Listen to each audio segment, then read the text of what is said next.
The prince apparently had plenty more to say, but as soon as the princess heard his tone she subsided at once, and became penitent, as she always did on serious occasions.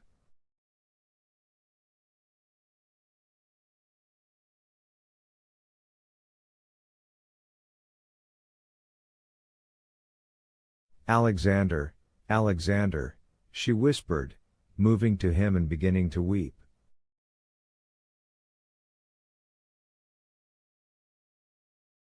As soon as she began to cry, the prince too calmed down. He went up to her. "There, that's enough, that's enough. You're wretched too, I know. It can't be helped. There's no great harm done. God is merciful." "Thanks," he said, not knowing what he was saying, as he responded to the tearful kiss of the princess that he felt on his hand.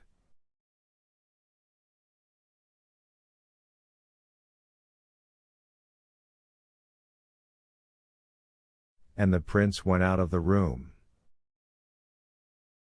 Before this, as soon as Kitty went out of the room in tears, Dolly, with her motherly, family instincts, had promptly perceived that here a woman's work lay before her, and she prepared to do it.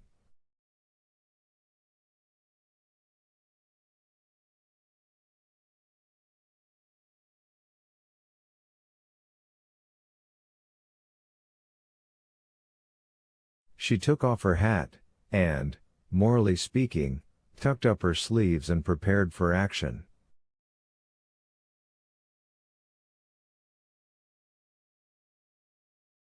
While her mother was attacking her father, she tried to restrain her mother, so far as filial reverence would allow.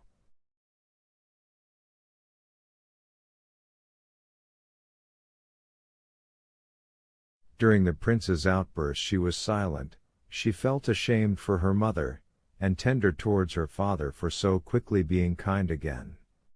But when her father left them she made ready for what was the chief thing needful, to go to Kitty and console her.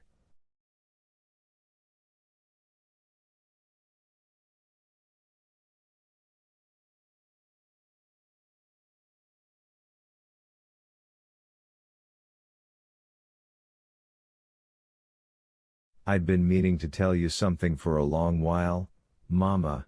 Did you know that Levin meant to make Kitty an offer when he was here the last time?"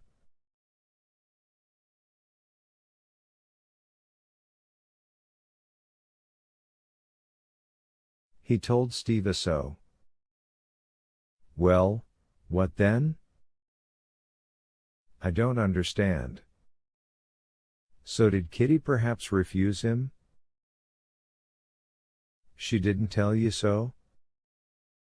"No, she has said nothing to me either of one or the other. She's too proud."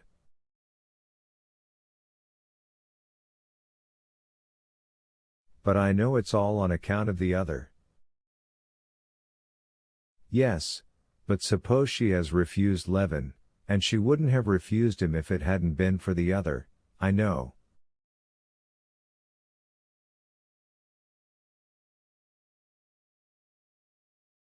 "And then, he has deceived her so horribly." It was too terrible for the princess to think how she had sinned against her daughter, and she broke out angrily.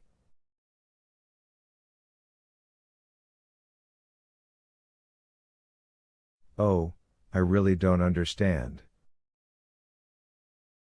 Nowadays they will all go their own way, and mothers haven't a word to say in anything, and then..."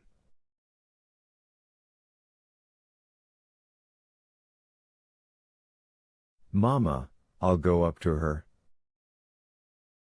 "Well, do." "Did I tell you not to?" said her mother. Chapter 3.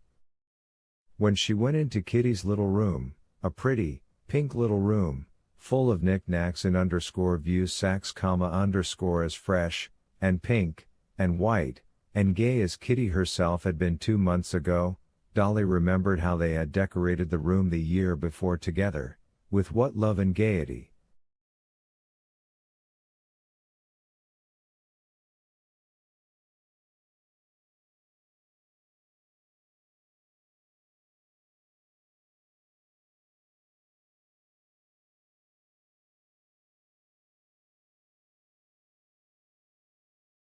Her heart turned cold when she saw Kitty sitting on a low chair near the door, her eyes fixed immovably on a corner of the rug.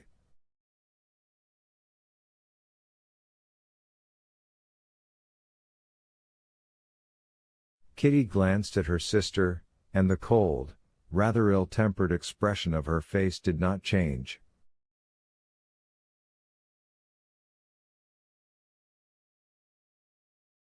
"I'm just going now, and I shall have to keep in and you won't be able to come to see me," said Dolly, sitting down beside her. "I want to talk to you."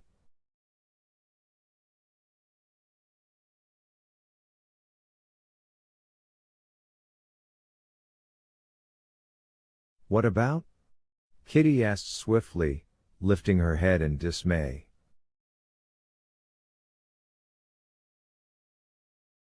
"What should it be, but your trouble?"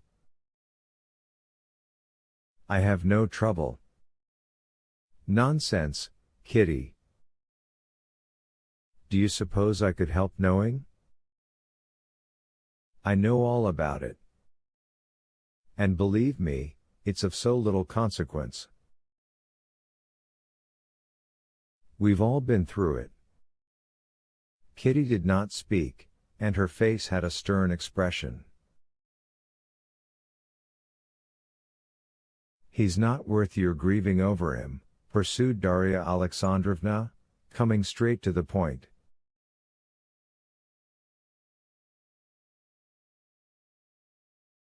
"No, because he has treated me with contempt," said Kitty, in a breaking voice. "Don't talk of it."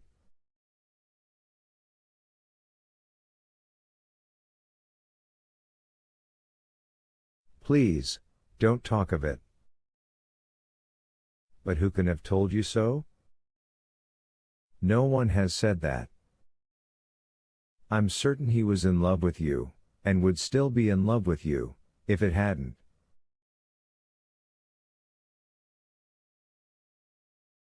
"Oh, the most awful thing of all for me is this sympathizing," shrieked Kitty, suddenly flying into a passion.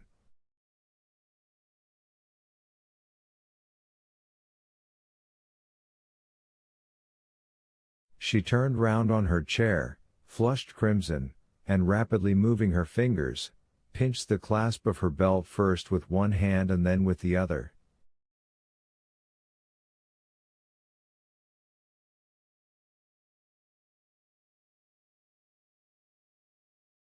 Dolly knew this trick her sister had of clenching her hands when she was much excited. She knew, too, that in moments of excitement Kitty was capable of forgetting herself and saying a great deal too much, and Dolly would have soothed her, but it was too late.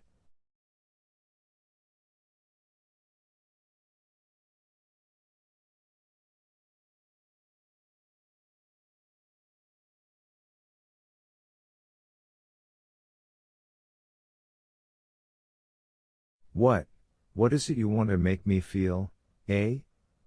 said Kitty quickly. "That I've been in love with a man who didn't care a straw for me, and that I'm dying of love for him?"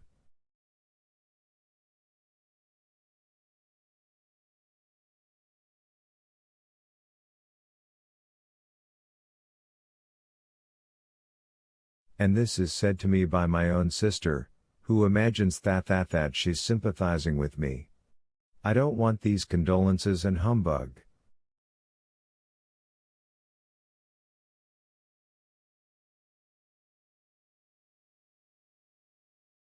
"Kitty, you're unjust. Why are you tormenting me?" "But quite the contrary, you see you're unhappy." But Kitty in her fury did not hear her. "I've nothing to grieve over and be comforted about."